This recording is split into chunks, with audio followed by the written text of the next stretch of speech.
प्रिय मित्रों नमस्कार। मैं रोहताश गुप्ता कुरुक्षेत्र विश्वविद्यालय के जूलॉजी डिपार्टमेंट का भूतपूर्व chairman department of zoology Kurukshetra university Kurukshetra. आज वर्तमान में सेवानिवृत्त काल में कविता सर्जन मेरा जीवन का अहम अंग बन गया है। और मैंने जो अब इस समय एपिसोड चल रहे हैं वो उन लोगों के बारे में हैं, उन क्रांतिकारियों के बारे में हैं, उन वीर बलिदानियों के बारे में हैं जिनका अपना व्यक्तित्व बहुत पराक्रमी था, अदम्य साहस था और भारत के स्वतंत्रता संग्राम में जिनका योगदान इतना ज़्यादा था कि एक तरफ तो इन लोगों का योगदान जो महापराक्रमी अंग्रेज़ों पर हमला करके और उन्हें तंग करके और अपनी जान या तो फांसी पर गंवाते थे या सेलुलर जेल में अपनी ज़िंदगी जवानी वहाँ बिताते थे। एक तरफ तो इन लोगों का योगदान और दूसरी तरफ सामूहिक योगदान और प्लस इसी में ही तत्कालीन राजनीतिज्ञों का योगदान। तो जो महासंग्रामी थे, जो अंग्रेज़ों को अपने बंदूक की नोक पर नापते थे, उनमें से एक बहुत बड़ा सेंटर था और वो सेंटर था बंगाल। तो अब तो बांग्लादेश बन गया। वो बांग्लादेश 1947 से पहले ईस्ट पाकिस्तान बंगाल था, बाद में ईस्ट पाकिस्तान बना और 1971 के बाद में बांग्लादेश बन गया। ये नौजवानों की जानकारी के लिए। तो इस बांग्लादेश में चिटगांव नाम का एक बहुत बड़ा शहर है और उस चिटगांव शहर में एक पाठशाला थी। वहाँ एक बहुत बड़े मैथमेटिक्स के टीचर थे जो 8वीं क्लास तक के स्कूल में पढ़ाते थे और उनका नाम था सूर्य सेन, मास्टर सूर्य सेन। प्यार से लोग उनको मास्टर दा बोलते थे। उनके यहाँ कम से कम भी कोई 15 के करीब ऐसे उनके चेले थे, शागिर्द थे, जो चुपके पता ही नहीं लगने देते थे। पाठशाला में तो काम चल ही रहा है, वो अंग्रेज़ों के खिलाफ अपना काम करते थे, लड़ाई झगड़े का। झगड़ा में गलत वर्ड यूज़ कर गया हूँ, अपनी कुर्बानी देने का। और अंग्रेज़ी सरकार को किसी न किसी तरह से ये एहसास कराते थे कि भारतवर्ष गुलाम है, तो जनता गुलाम होगी लेकिन हम तुम्हारे गुलाम नहीं हैं। और सभी जनता कभी भी लड़ाई में शामिल नहीं होती, लेकिन जनता के रहनुमा कुछ उसमें लीड करते हैं और वो रहनुमा हम ही हैं। और तो उस देयरफॉर जो आज का कविता पाठ है वो है क्रांतिकारी अंबिका चक्रवर्ती का। संक्षेप में ये चिटगांव के हिंदुस्तानी प्रजातंत्र सेना जिसके मुखिया थे अपने मास्टर सूर्य सेन जी, उसमें ये शामिल हो गए थे। इन्होंने सरकार को धोखा देने के लिए तो कांग्रेस ज्वाइन कर रखी थी, लेकिन सचमुच में ये हिंदुस्तानी प्रजातंत्र सेना के सक्रिय सदस्य थे जिसका काम एक ही था कि वो अपनी बंदूक की नोक पर अंग्रेज़ों से सामना करते थे। इन्होंने भी अंग्रेज़ों जो बहुत फेमस है चिटगांव का बंदूक घर का सारा असला लूटना, उसमें ये 15 के लोग शामिल थे। उसमें क्रांतिकारी अंबिका चक्रवर्ती भी शामिल थे और इनकी स्पेशली ड्यूटी ये लगी थी, इनकी ड्यूटी ये थी कि ये जिस दिन हमला होगा उससे पहले ये जितनी भी बिजली की तारें हैं और जितने भी टेलीफोन की तारें हैं उन सबको त्रस्त मस्त करके चुरा करके ले जाएंगे, जिससे कि वहाँ एक तो बिजली की आपूर्ति ख़त्म हो जाए और दूसरा अगर अंग्रेज़ अफसर टेलीफोन पर बात करें, संदेश दें, तो टेलीफोन पर वो संदेश देने में विफल रहे। तो आओ हम अब बात करते हैं क्रांतिकारी अंबिका चक्रवर्ती की, जो चिटगांव हिंदुस्तानी प्रजातंत्र के सक्रिय सदस्य थे। कांग्रेस पार्टी के ऊपरी मन से सदस्य भी थे, लेकिन सारी उनकी जो योगदान था वो हिंदुस्तान प्रजातंत्र सेना जिनके मुखिया थे, मैं फिर बताऊं, अपने मास्टर सूर्य सेन जी। तो अब इनके बारे में हम पढ़ते हैं। सारे मिला के 15 पैराग्राफ हैं और देखते हैं कितनी देर लगती है। और मेरा आपसे यही अनुरोध है कि मैं तो आपके सामने पहले मैं लाइब्रेरी गया, फिर वहाँ से लिटरेचर इकट्ठा किया, उसको फिर कम से कम भी 10 बार ही पढ़ा, वो अपने दिमाग में चढ़ा, फिर कविता के रूप में उसको ढाला।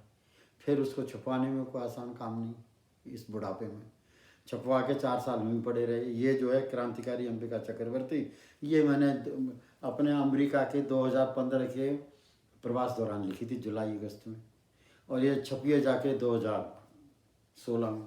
और ये कविता संग्रह का नाम है मेरे विचारों की कविता में गीतमाला भाग 3। तो इसी में से मैं आपको पढ़ के सुनाता हूँ। मेरे को इस चीज़ का बहुत अभिमान है, स्वाभिमान है कि आप मेरी बातों को सुनते हैं। और जो मैं कविता पाठ करता हूँ उन लोगों के बारे में जिन्होंने अदम्य साहस के ऊपर चोटी का बलिदान दिया, पर हम उनको कोई भी नहीं जानता उनको। तो मेरी प्रयास ये है कि उनको मैं भारतवर्ष के नौजवानों के सामने लाऊं। हो सकता है देखिए 1000 में से एक भी प्रेरित हो जाए तो समझ लो कि मेरा काम सफल है। क्रांतिकारी अंबिका चक्रवर्ती का अब मैं कविता पाठ आरंभ करता हूँ। जन्मा था सन 1982 में, जन्मस्थली बर्मा थी, बर्मा में पैदा हुए। जन्मा था सन 1882 में, जन्मस्थली बर्मा थी, पिता नंद कुमार साधारण व्यक्ति, कर्मस्थली क्रांतिकारी सिद्ध भूमि चिट्टगांव थी। गृहस्थी जीवन से किनारा रखा, देश सेवा में सर्वोच्च प्राथमिकता जताई थी। कभी कांग्रेस सदस्यता, कभी खूंखार क्रांतिकारी, सारी जिंदगी दोनों के बीच कौम को वारी थी। कांग्रेस सदस्यता एक छद्म मात्र विकल्प था, कांग्रेस सदस्यता एक छद्म मात्र विकल्प था। क्रांतिकारी फितरत मिजाज में समाई थी, अंग्रेज विरुद्ध विध्वंस माना था प्रथम कर्तव्य। अंग्रेज विरुद्ध विध्वंस माना था प्रथम कर्तव्य, यही तर्क यही बात मन मंदिर में समाई थी। जैसे जैसे रमे वर्षा जल गंगा जल में, देखिए ध्यान से, वर्षा जल गंगा जल में, जैसे रमे वर्षा जल गंगा जल में, वैसे ही, ये यहाँ कह रहा वैसे ही, ध्यान से सुनने वाली बात है, वैसे ही खुदीराम बोस प्रफुल्ल चाकी व कन्हैयालाल दत्त की शहादत रोम रोम में समाई थी। इनके जो प्रेरणा के स्रोत थे वो इन 3 लोगों की शहादत थी जिनको फांसी हुई थी। खुदीराम बोस, प्रफुल्ल चाकी व कन्हैयालाल दत्त, इन तीनों की फांसी से प्रेरित होकर क्रांतिकारी अंबिका चक्रवर्ती ने अपनी जान भी गंवाई और अंग्रेज़ों को कई बारी इन्होंने अपने कारनामों से उनको बहुत ज़्यादा उनके सम्मान को चोट पहुंचाई।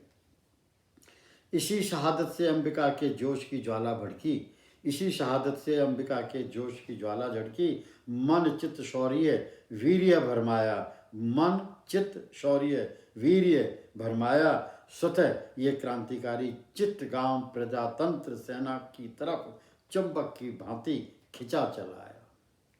चिट्टगांव प्रजातंत्र सेना, चिट्टगांव प्रजातंत्र सेना मास्टरदास सूर्यसेन की जननी थी। चिट्टगांव प्रजातंत्र सेना मास्टरदास सूर्यसेन की जननी थी। यहीं जन्मी प्रीतिलता दावेदार, लोकनाथ बाल और अन्य वीरों की बागी फितरत, अंबिका चक्रवर्ती की भी बागी फितरत यहीं जन्मी, यहीं पनपी थी। क्रांतिकारी गतिविधियों खातिर धन संचय दरकार था। ध्यान से, इनको पैसे की जरूरत होती थी। जैसे मैंने पहले बताया, काकोरी कांड क्यों हुआ? काकोरी कांड इसलिए हुआ कि उन लोगों को पंडित राम प्रसाद बिस्मिल, रोशन सिंह, अशफाक उल्ला खां और दूसरे जो लोग साथी थे, इनको पैसे की जरूरत थी। जनता से मिलते नहीं थे, ये भीख मांगने जाते नहीं थे, तो सरकारी खजाना लूटते थे। तो ये भी जो चिट्टगांव में जो लोग हैं, ये 2 काम करते थे।